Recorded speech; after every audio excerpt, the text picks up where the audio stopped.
But treating the mentally ill has been a contentious issue in San Francisco for as long as anybody can remember. But now a new state law is giving the city more leeway to get people into treatment. But how many people could it actually help? KPIX5's Wilson Walker breaks it all down.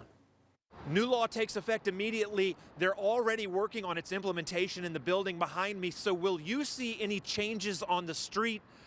Certainly not immediately.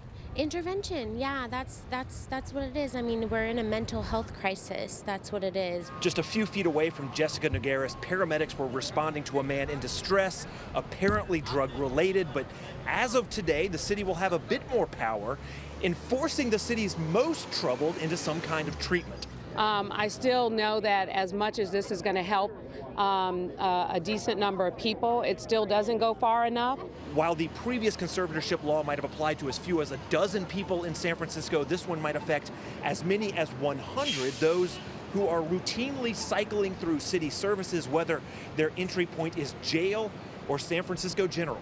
Yeah, this is certainly not a panacea, but it will support that small amount of individuals that you're talking about to be able to stabilize in the community and to get out of that cycle. And I think most importantly, to keep them from deteriorating and help them to engage in services. Angelica Almeida is working to implement the new law for the city. And while it will give the city more leeway, someone still has to have the same number of incidents before the city can compel them into treatment. The 8 involuntary holds are 5150s. So that's 8 72-hour holds.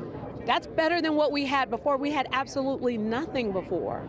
Remember, the mayor has identified a pool of 4,000 individuals struggling with mental health and drug challenges. They are focusing on the 230 most critical.